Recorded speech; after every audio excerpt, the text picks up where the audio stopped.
Coming up on this episode of the Unusable podcast. Static websites. Hicks Law. A wizard in my toolbox. Fly, you fools. I don't even know what that means.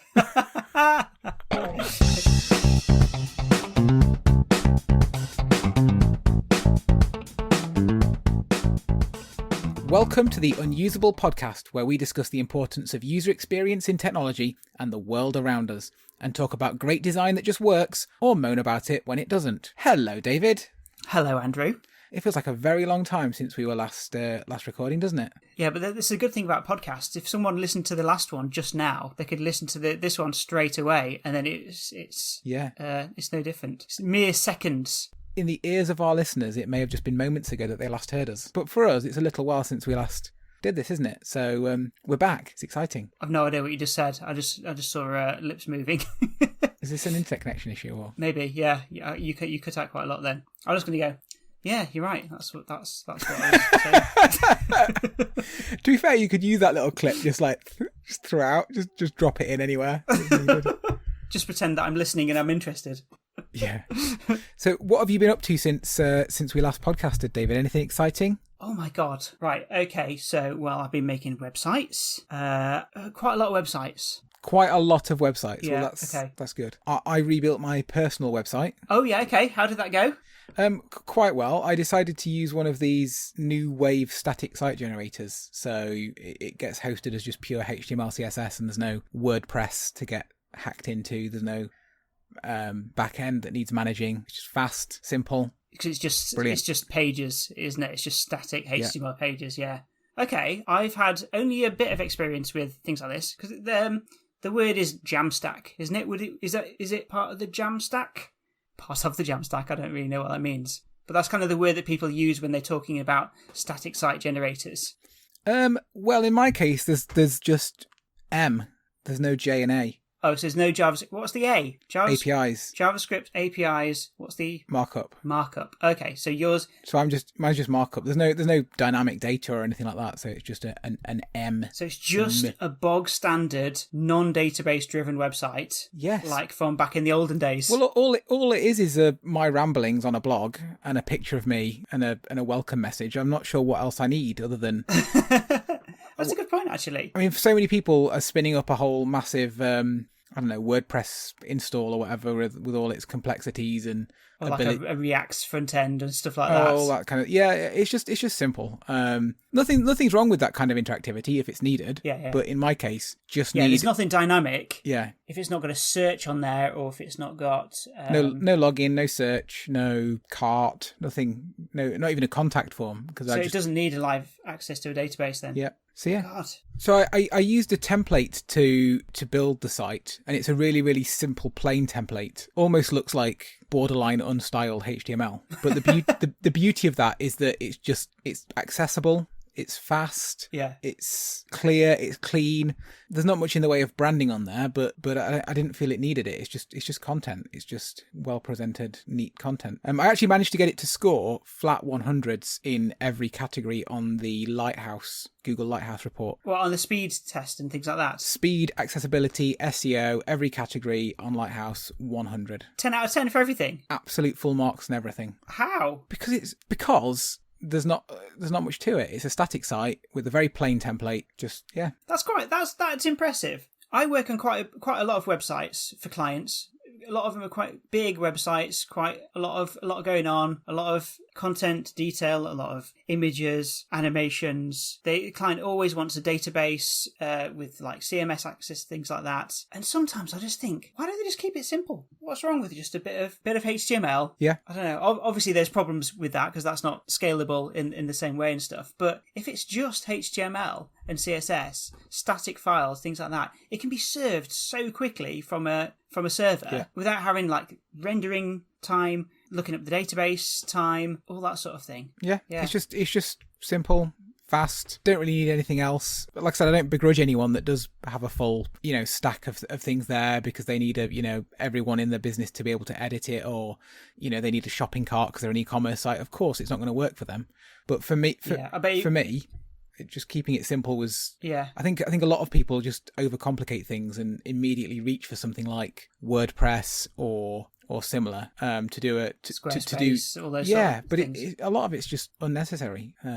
But I suppose you're able to do this because you're quite technical. Yeah. It's not something that the general user could just start playing about with. I suppose it's quite technical, isn't it? It's not super technical. If you have a moderate level of technical skill, there are some really good guides out there about how to get started with things like Netlify, which is the platform it's hosted on, and with 11T, that the framework the site's built in is called 11T. Okay. And the content's all just written in Markdown. So all I did was a few basic steps from a tutorial, downloaded a theme, wrote my content in Markdown, which, semi-technical, I agree, but you don't have to be a genius to work out, Markdown. Markdown is just like a way of writing and structuring stuff, isn't it? It's like rich text, but Yeah. it's kind of like HTML, but like that kind of not wiki HTML. language that you get where you type in doing a Wikipedia article, and square brackets around things have a certain meaning. Yeah, I was using Netlify on a personal project, and it's just so easy. You just you commit to GitHub, and it makes it live straight away. You don't have to mess about with FTP or any complicated deployments and stuff like that. The nice thing as well in terms of setup is with Netlify, all I did was connected my GitHub account to Netlify. Netlify went, which of these is the project that you want? And I chose the one that I'd put my personal site in. Yeah. It then went, basically, I've detected this is an 11T project. Do you want me to just set it up with all the default settings? And I said yes. And then about 30 seconds later, it was live. I then pointed my domain at Netlify. And then about 30 seconds after that, I had an SSL certificate. And that was basically all the setup required to have a live working website with SSL. Yeah. And it's free as well. Unless you need to start using their advanced features, it's free. And that's just amazing, isn't it, really? Yeah. And if I write myself a new article for my blog now, it's just write it in Markdown, commit to GitHub, and it's live seconds later on my lightning fast site.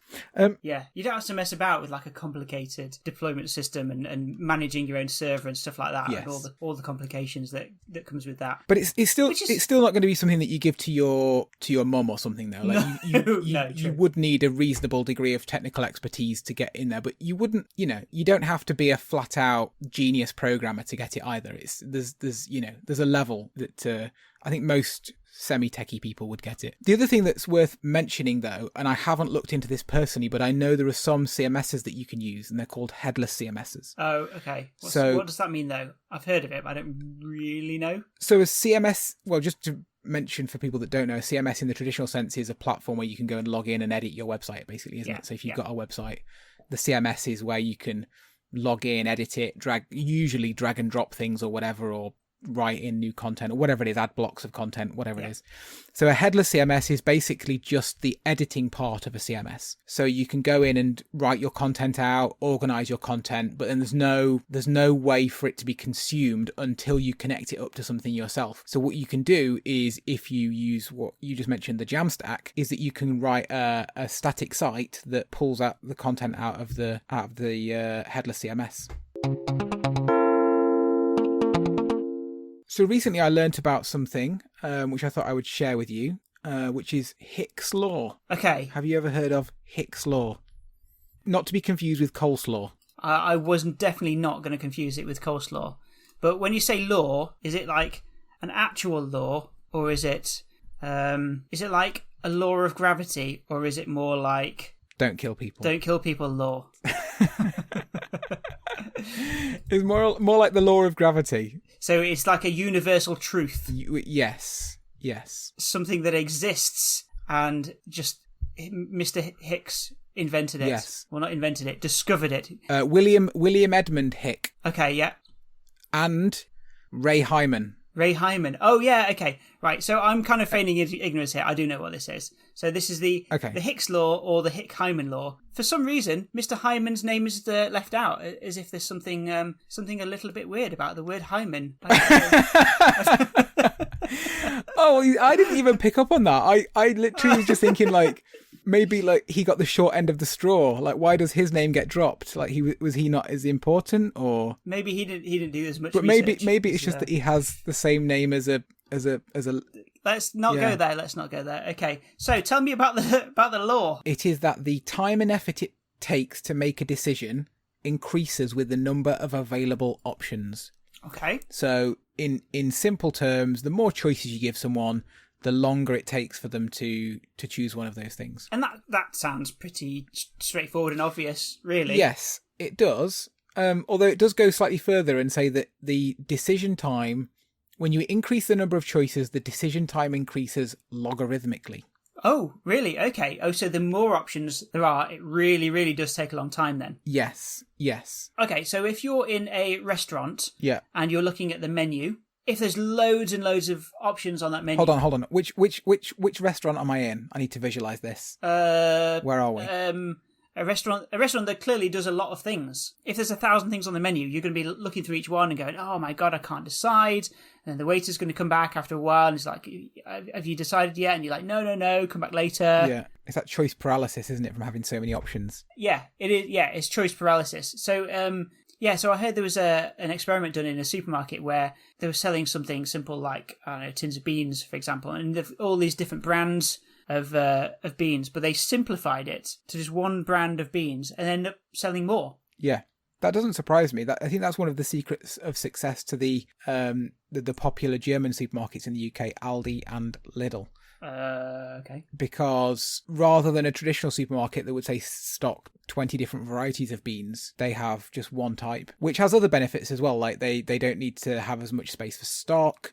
They can buy in bulk because they're only buying one thing, and so they can get access, cheaper bulk pricing. But also for the customer, it just reduces that choice. I know personally from going into those places, if I've got a shopping list, it takes me a lot less time to go in, get the things I need and get out, because my list is just, beans, butter, bread, whatever it is. I've not really got a huge amount to. Yeah, that's the ingredients for beans on toast, by the way. But I've not got around at the Waite household. Yeah, but I've not got a chance to have to make these complicated decisions. Whereas if you go to a traditional supermarket like Tesco or Asda or Morrison's, you go and look at the beans and you're like, oh no, do I want beans or low salt beans, or do I want a big tin of beans or a small tin of beans, or the little plastic pots of beans that can go in the microwave, or do I want beans and sausages, or do I want beans with a splash of Branston pickle in them, or like there's all these different weird varieties that you can get, and it's yeah. You just want to keep it simple. Yeah, you just like, which one's just beans? I'll sometimes go to a supermarket and I'll just be standing in front of the product for ages, just going, I don't know which one I want. Yeah. Just trying to figure out the price as well, because this is the thing. Lots of different things. There's always different prices, and you're trying to work out which one's the most cost effective. And I have this a lot. I am really, really terrible for doing research into things before I buy. And if you give me a choice, there's lots of things that I end up more to research, taking days and days, literally, to purchase because I can't make a decision. I just can't. How long are you stood in the beans aisle? Just days and days, just trying to figure it out. That's amazing. They're trying to close the shop, and you're there still. I haven't got my beans on toast yet. It's why I do all my shopping at 24-hour supermarkets. That's just what I do. But Andrew, why are we talking about beans? That's a good point. I don't know. I suppose we should relate this back to UX, UI in the interfaces that we design. And the fundamental thing is that if you give people fewer options, then it'll take them less time to do something, and they're more likely to do something as well. Yeah. So if we're talking about things like a sign-up form, where our aim is to maximize the conversion of that and to make it as easy as possible for the user. Yeah. Then, of course, we need to think about Hicks Law and make that as simple as possible for them. Okay, so I'm thinking immediately about a website. So maybe it's something like high pressure, like maybe it's a government website, maybe it's a form for your, I don't know, taxes or something like that. And if you've got one page with loads and loads of fields, it's quite a lot of stress, quite a lot of pressure.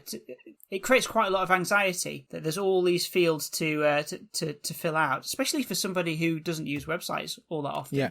So I've seen some websites, what they do is they will only present you a certain amount of fields per page, and then you go on to the next page, and then again there's a smaller amount. So you're not being bombarded with loads and loads and loads of options all on one screen. It's sort of spreading it out so that you're But that's not new. What you've done there is you've reinvented the wizard. That's been around since the early days of Windows. The wizard.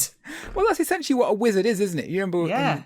in the early days of Windows where you'd have a wizard dialogue which would sort of guide you through a process step by step. It's essentially the same thing. It's reducing the number of options and choices in each step just to make it really simple and straightforward. And should all websites be like that then? Wizard. I think it's appropriate sometimes. It's certainly something that's in my toolbox that I reach for when I need to guide the user through some quite a complicated process. You've got a wizard in your toolbox. I've got a wizard in my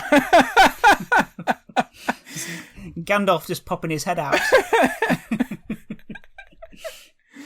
Oh yeah, he lives there. Yeah, but it's something I use semi-frequently. So when I need to do, so I'm trying to think of a good example. So in our website testing platform, okay, you can upload a batch of websites to test in one go, and there are multiple things that we need to know there. So you obviously have to upload the spreadsheet itself, but we also need to know which column in your spreadsheet is the web address in, and which column, there's a few different questions we need to ask. Okay. And there's a final bit where as well we need to essentially confirm that the user wants to go ahead, because this is potentially going to rack up some quite large charges if the spreadsheet's got thousands of rows in it. So to make that super simple, we broke that up into a wizard. So the first step is upload your spreadsheet. The second step is which column in this spreadsheet is your website web address in, and that's to make that super simple, we give them a preview as well. So we show them a few rows of data and say, is it column A, B, C, D, and then we ask them a few other questions about, do you want to get notified on the next step, and then the final step is, are you sure you want to go ahead? This is what you've told us, and confirm. But by breaking it up like that, it just guides the user through. It's a nice multi-step process. There's nothing that to bombard them with or confuse them with. It's quite simple and straightforward. Yeah, I suppose it would reduce anxiety, wouldn't it, if you're really sort of chunking it up into little parts. Yeah, the other thing it's like you're being handheld by a lovely wizard. By a lovely wizard, yes. Who's leading you away to somewhere. Sounds a bit creepy. Nice. It's your software. The other thing that we do just to reduce to improve that as well is that we have a display on screen as we're doing this, which tells them at what part of the process they are currently at. So. Oh, like part 2 of 5, something like that. Yeah, so they know that what they've got left to accomplish. So there's no surprise. It's not like another step. It's quite clear at the top that there are 5 steps to this, and they're currently on step 2, and then on step 3, and so on. I think that's really important, actually, and something that a lot of people forget about when they're building like applications like that. But yeah, you want to know how far you are through it. Yeah, you want something like a progress bar or something like that, because it's just so useful. Yeah, definitely. One thing that I find interesting is that this rule doesn't necessarily always apply, and there are some cases where it's okay to give people a big list of options. Are you sure? Why? Also, hang on a sec, you called it a rule there. This is a law. This is a universal truth, like the law of gravity. This is the law. This is the law. Does this mean we have to abide by it? Or no, I suppose it is just... No, it's not that sort of law. Not that sort of law. It's just something that is, and we cannot change. Too many options will make people take a long time. We can't change that. Although you're going to tell me something that contradicts it. What's all this about? So this only applies where all the options are essentially unknown, and the user has to look through all of them to make a decision. Okay. So if, for example, you had a list of known things, so right, a good example of this is, say, a country list. So pick your country. Okay. So as long as you order those alphabetically, the user already knows that they want, say, for example, Germany. And in order to find that, they don't have to look at every option, okay? They can simply look at the list quickly and go, if it's alphabetical, right, G for Germany, blah, blah, blah, blah, blah, and they can home in on it really fast. Unless they're German, they're probably looking for D for Deutschland.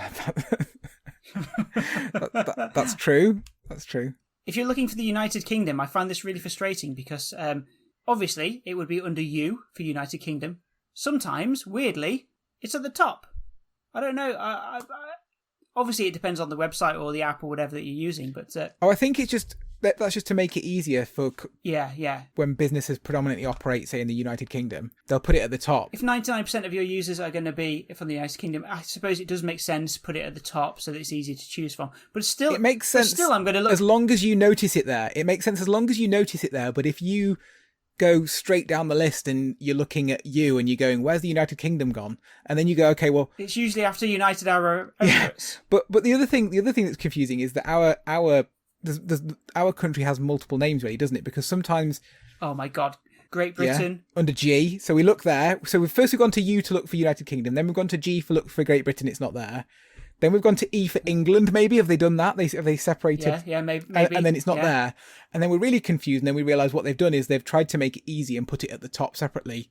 And it was none of them in the first place. But yeah, that's where this kind of logarithmic rule doesn't apply, because the user has got, like mental shortcuts that they can use to divide up the data. Then it's not going to take them. Yeah, if you know what you're looking for, then yes, then a long list makes probably more sense. Yes, because otherwise, chunking up a whole list of countries, what do? You go, is it the countries listed from A to B? No. Is it the countries listed from C to D? No. That would be so annoying. That doesn't make sense. Big long alphabetical list in sometimes, yes, it's fine. One thing I was going to mention that I found quite interesting is that Hicks Law wasn't defined with just UI UX in mind. It was designed. It was thought up by psychologists, and it's generally applicable in many situations. Yeah. And one that I found interesting. So I was watching a video earlier about Hicks Law. Okay. And it was an American police trainer. Okay, so someone that trains the American police in combat. Okay, in self-defense. It's not combat. That's a bit. God, especially given the current political situation. Okay. That's possibly the wrong thing to say. God, I didn't realise this podcast was going to go into police brutality. But no, well, let's not go there. Let's not go down that route. Okay, fine. But no. So it's someone who trains the police in the US in self-defense. And what he was saying is that a lot of the time when you learn, say, martial arts, you'll learn this plethora of different moves that you can make. If someone comes at you with a right hook, then this is how you defend it with this special defense mechanism. But if they're coming at you with a left hook, you need to use this, and if they're going to headbutt you, you need to do this. Okay, and what he was so you've got all these different options that you need to apply to the situation. Yeah, and what he was saying is that trying to use that is the delay in you processing what's going on and trying to think about which method you're going to use to defend. By that time, it's too late. You've already been hit. You're down, you're on the floor, the baddie's stolen your gun, whatever it is that he's trying to do, it's gone. You don't want choice paralysis when you're being attacked, do you? Exactly. And so what he was saying is essentially, all you really need is one simple kind of like self-defense, sort of almost like a flinch move. Yeah. And that's just the best thing to do because just being fast about it and just doing a sort of flinch blocking move, it's better to be fast and general in that situation than it is to. You don't want to be thinking about it. You just want to go for your one option. You want it to be the external stimulus of the baddie coming at you. You want to just react to that as fast as possible and defend yourself, don't you? So he was saying, just almost the best advice is not to overthink it and just use an instinctive reaction. Keep it simple. Well, I thought we'd be talking about website menus, but you've given us a lesson in self-defense. I never thought that would happen. Well, maybe we should change this to the martial arts podcast. Have you ever been in a fight? Only ones where you kind of like go like that, which isn't going to come across on the podcast. I would be useless in a fight. You'd be thinking about terrible. Hicks Law. I'm just non-violent as a person, really. That's good. That's good. Unless you've been attacked, obviously, and then you're just going to be. I'd still probably more likely run away than I would do anything else. I mean, that's always an option. Yeah. It's always one of your limited number of Hicks Law options, isn't it? Yeah.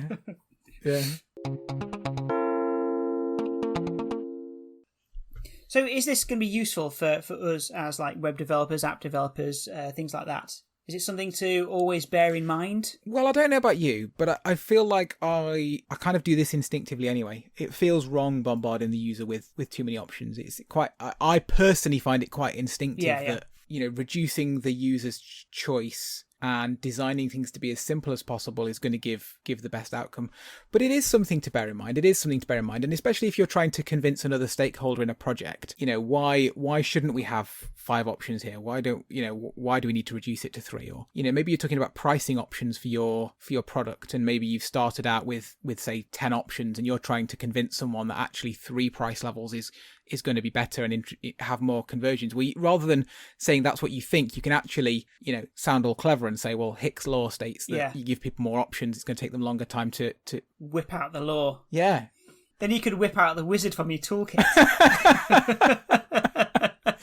Exactly. And then you'll solve all your problems. Yeah. But yeah, well, I mean, this all stems from the fact that most of the things we do is not always, we know about things like dark patterns and things like that, but in the main, we're trying to make things as easy as possible for people to do, usually increasing conversions, aren't we? We want to make people sign up for our newsletter, or we want to make people buy something from our shop, or sign up for our platform, whatever it is. We want to make that easy, increase conversion, increase customer satisfaction. And it is one of those things that is really important in that. And maybe like me, you've always been doing this anyway, but never realized it had an actual name. And, now you do. Hicks Law. There we go. Andrew, can I tell you about our latest Twitter followers? Please, please, please do that right now. All right. Just have to say yes, that's all. Okay, we start with Mrs. Misophonia. Actually, she sent us a message saying that she's listening right now and loving the content and looking forward to my hello, said in the style of the little caterpillar from Labyrinth. Because that's how you said hello to everyone last time, and you were like, oh, hello. Do you remember Labyrinth? You ever see the film Labyrinth? Do you know what? I've never seen it. David Bowie in a. But I know the music from it. I know I'm quite familiar with the David Bowie. You remind me of the Babe with the Power song. I know that. That is Labyrinth, isn't it? Yeah. Yes. I'm very familiar. Yeah, I know that, but I've never. I've never seen the film. I could give you quite a good rendition of that song. I'm going to. I'm all right, thanks. But anyway, Twitter followers. Can you say hello to... You don't have to say hello to them, but I think you always do, don't you? Yeah. So, we've got Claire Kennedy. Hello. Stephanie Post. Hello. Rosalie Roberts. Hello.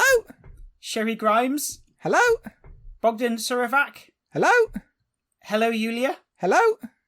Well, I don't think hello is her first name, but on Twitter she's called Hello Yulia. So, hello, Yulia. Hello. Genevieve de Villiers. Hello. That's a cool name, isn't it? I was just thinking that as well. Say it again. Genevieve de Villiers. I don't know if that's how you pronounce it. I don't know if this is how you pronounce any of these names. I'm just that's saying that's like a really cool James Bond baddie name, isn't it? Ooh, yes, maybe. You can imagine watching a Bond film and Let's move on before we call everyone baddies. Claudia Naturi. Hello. Mark Kamensek. Hello. Ula Karpinska. Hello. Jennifer Blunt. Hello. Boo Benjamin. Hello. Nisha. Hello. David Simpson. Hello. And Stephanie B. Hello. Boo Benjamin, by the way, has only got... Boo? Boo. He's only got 2 letters in his first name, which some input fields might have a problem with. But that makes his name Bo. No, Boo. B-U. Oh, okay. Okay. It's just that I've seen some forms say that your first name has to be at least 3 letters, which is obviously nonsense because there's a lot of people that only have 2 letters in their first name. I'm pretty sure, I hate to admit it, but early in my career I've probably been guilty of a few of those. Ooh. That's just ignorance, Andrew. Well, I know, I was young at the time and I've since learnt to do better, and I think that's all that you can do in life. Good. So if you're listening to this podcast and you're just about to make a form, then don't forget that some people have only 2 letters in their first name. Yeah. There's that rule, isn't there, which I quite like, which is be liberal in what you accept, be conservative in what you send. Oh, I've not heard so that. What that means is if you're building a system, then if someone wants to put in a date, allow them to put it in an American format or a UK format, or with the name of the date day, or essentially allow them to put anything in and try and be smart and work out what they meant. But the flip side of that is be conservative in what you send. So what that means is, don't, when you give it back to them, when you present it on screen, be consistent. If you're picking a format, always have that format. Okay. So yeah, it's quite a nice little, in the words of maxim, isn't it? It's quite a nice little maxim, which is, be liberal in what you accept, be conservative in what you send. Okay. And I think that's quite nice way to operate. If you say so, that's fine. I wasn't really listening. Oh, if you're not, what hope of our audience got? Can I tell you about a bad usability nightmare? Ready? 3, 2, 1. Bad usability nightmares! Oh my god. You were a lot louder than I was. Actually, my nightmare is more of a rigmarole. A what? I drank too much beer. It is a rigmarole. A rigmarole? You say it much better than I do. A rigmarole. A rigmarole. Okay, so my rigmarole is that I was logging into my student loan website. I have a student loan. Well, you were a student a long time ago. I'm still paying this bloody loan off. Okay, so, right, I was trying to log in to find out how much I still have. And so here is the rigmarole. It asks first for my unique reference number. Right, okay. I mean, am I going to remember my unique reference number? No. I probably had it written down somewhere, so I had to go find the letter. And then it asks me a secret question. Do I know the answer to the secret question? I'm not sure, because the question it asks is, where did you and your spouse meet? And I'm thinking, what? I never answered this question. I definitely didn't have a spouse when I first got a student loan. So what would the answer to that question even be? Okay, that is a bit weird. So there's something weird going on there, and I think, to be honest, it's got it wrong. So anyway, I thought maybe I've just forgotten. So I did input the information of where I met my spouse. And then it errors again. And so I go back to the start, right? Are you following this this whole rigmarole? Yep. Okay. And then it asks a different secret question, which is, what's the last name of your first teacher? Okay, right. Now I'm thinking this is going back a bit. And also, I don't remember giving it this information. Okay. I definitely don't remember giving that information. So, okay. So I entered the name of the teacher, the first teacher that I can remember, and it fails. So then I have to go back to the start. And so what I think maybe has happened is that the password I put in was wrong. It was just asking me some random question. And the reason why the password was wrong, it was being pre-filled by the browser. You know how like Chrome or Firefox or whatever will pre-fill a saved password? Yes, I have a strong dislike for that, but I feel like that's a... Well, no, I like it because the chance that I'm going to remember that password is pretty slim. So I'm glad that, at least the browser remembers it. Oh, no, I like the idea of the feature. The thing that I don't like is I feel like there are some unknown and unpredictable rules about whether it remembers or not. Yeah. And it sometimes seems to remember the wrong password for the wrong site, and I'm not sure why it's doing that. And well, this is the... I've never looked into what it's doing. I probably should look into what it's doing, but, well, having said that, why should I? Like, it should just work. Why do I need to care? If something weird happens and I don't like it and it's unpredictable, and if it was predictable, I would like it a lot more. Yeah, so what was happening here is it was being pre-filled, but there was no option to show the password. And I think that should be useful. So you don't know what it's remembered. So I don't know what it's remembered. And that could be quite a big security flaw, though. Oh, I suppose. Yeah, I suppose it shouldn't always show you. Well, I don't know. Otherwise, it's remembering a password, but I don't even know what it's remembered, so I don't know if it's inputting the correct one. So what I'm thinking is maybe the website that I'm logging into needs an extra punctuation or something like that. You know how sometimes the password requirements are quite stringent, and it has to have an uppercase letter or a symbol or a punctuation or something like that. Yes. So anyway, I did this too many times, and it has to email me a new temporary password, right? So I get the email. So I double click on the so I get the email with a temporary password in it. Okay. I double click on the password to select it, but weirdly, the way they've written it, there's no space between the password and the bit before it that says this is your password. So I'm selecting a whole sentence now that says this is your password and then the password. Okay. Right, okay. And the reason why that's important is because I'm using a trackpad, and sometimes I don't know if you find this a bit difficult, but sometimes selecting things on a trackpad is a bit difficult. On a mouse, no problem, but on a trackpad, it's a little bit difficult. That's why I did the double click thing. Yeah. And I thought, if I'm having this problem, a able-bodied person, somebody who has motor controls, somebody who has accessibility problems would really find this difficult. And I remember that for a while I was doing this training with kids. It was called a code club, and it was quite interesting to see quite young kids using a keyboard and mouse. And some of them, they'd spent their whole life using things like touchpads and phones and things like that. They didn't actually know how to use a keyboard and mouse. Wow. And so it just reminded me how much of a struggle sometimes it is to use a mouse where we've all grown up with it and we're used to it. Anyway, so it was a little bit difficult selecting the word. So I log in and it asks me to set a new password, right? Guess what happens next? The password that I wanted was too short. Oh no, the password that I wanted was too long. Too long? Remember we did a podcast a while ago saying that just a really, really long word is more memorable, is more secure than a short word with punctuation in it. Yeah.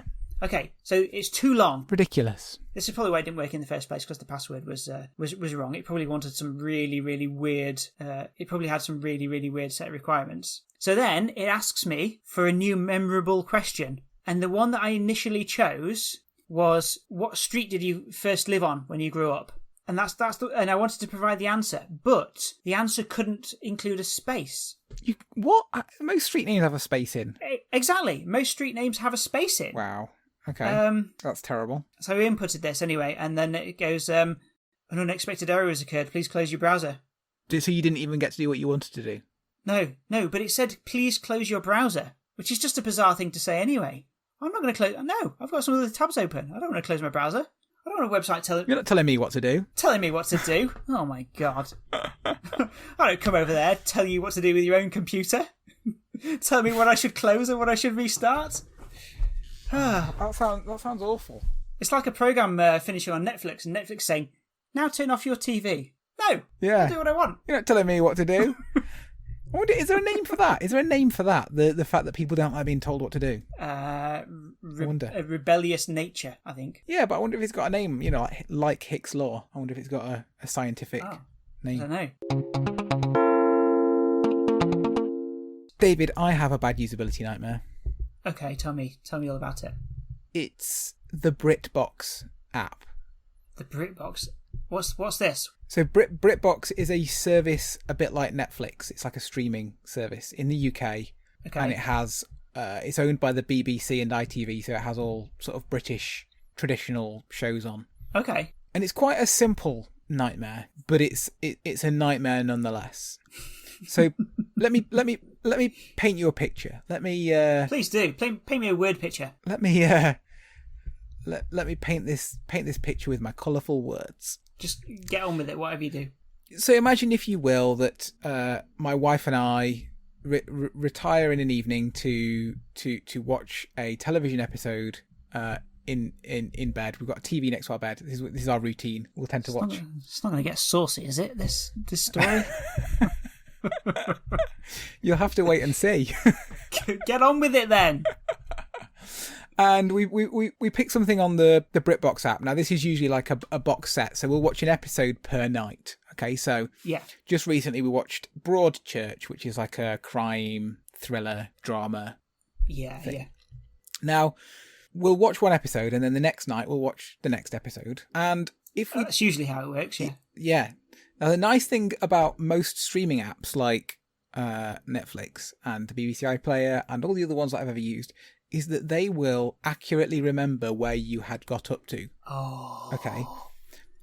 Does this one not? Well, it remembers that you've watched some of it, but it always seems to take you back to the start of the previous episode. What? Okay. So what you have to do is you have to look. So when you open the app, it'll say you were watching this last, you want to continue, and you press on that. Okay. It will start playing an episode that you've already seen. What? Okay. This is the other annoying thing, is that, on Netflix where you can go and look at like a list of episodes, so you can then easily select like, oh, I want the next one. Yeah.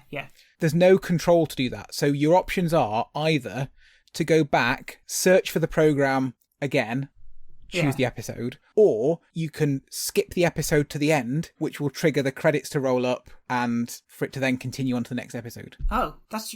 So what I'm saying is it doesn't remember where you got up to correctly. It always puts you at the start of the previous episode, and there's no way from an episode to say, oh, I want to see other episodes in this series and change it. It's quite badly designed. That's ridiculous. That's like reading a book without a bookmark. You just have to figure it out every time. The bookmark's always like 2 pages behind, and you have to kind of work out before you start reading. Yeah. That's the problem. That's reminded me of the UK TV Play app. And UK TV Play is very similar. It's got UK TV programs on. It's an app. Now, my TV is not a smart TV, so I have to use the app on my phone, and then I connect to the TV using Chromecast. And then that's how I cast it, which most of the time works perfectly fine. It's just that the program that I want to watch is only available by this app. But if we stop it halfway through and I go to play it again, it will either start from the start of that episode or go to the previous episode. Or, worse, go to the next episode, meaning that you've skipped half of the episode that you were watching. And that's unbelievably rubbish. Like there could be huge spoilers. Yes. I think in some ways we are quite spoiled by just how slick Netflix is, and so it's really noticeable. I think so. Netflix is the absolute pinnacle, isn't it? Yeah, and it's incredible, really, in a way, what Netflix have done, because it would be tough enough to make an app as slick as theirs. But they don't really just have one app, do they? It works whether it's a smart TV, an app on your Android device, iPhone. You always get that same great experience that just works and is really predictable. The web app as well. And also, not to mention all the different types of smart TV that they have to make separate apps for. Oh, wow, yeah. I think it's actually incredible in a way, the amount of devices in my house that are able to play Netflix, actually. We've got, two different TVs. We've got a digital tuner box. We've got a tablet, an Amazon tablet, Android phones, Xbox, all of them can do Netflix. All right, fancy pants, listing like all your technology. Great. Isn't it great to be you? No, God. I didn't mean that. I think what you mean is how flexible the Netflix app is. Not yes, exactly. But necessarily that you've got a million devices in your house. Yes, that is exactly what I mean. Anyway, that is the end of this podcast. If you've seen or used something unusable recently, we want to hear about it. You can email us at podcast@theunusable.com, and we're on Twitter at @unusablepodcast. If you've enjoyed this episode, there's plenty more. The last episode we talked about how UX affects SEO, and on YouTube we've got a video of us talking about some weird shower technology that Andrew found, where if you press a button it makes it go all transparent and you can reveal your bits to children. I definitely didn't do that. I definitely didn't do that. Okay. But what I mean is, you press a button and it goes from being opaque to transparent. Don't know why you'd want it, but there's a video about that. And it's nothing to do with exposing yourself to kids. Right. I'm glad you've said that. I regret what I said. We've also got a shop where you can buy some unusable merchandise if that's your thing. There's some t-shirts and a bum bag if that's your deal. You like to wear a bum bag. Known in America as a fanny pack. Yeah. Anyway, you can if you want to. Music is by Gold5472. Please subscribe to us wherever you get your podcasts. If you're just listening to this as a one-off, subscribe in your podcast app so you'll get a notification about the next one. And that's it until next time. Bye, everybody. Bye.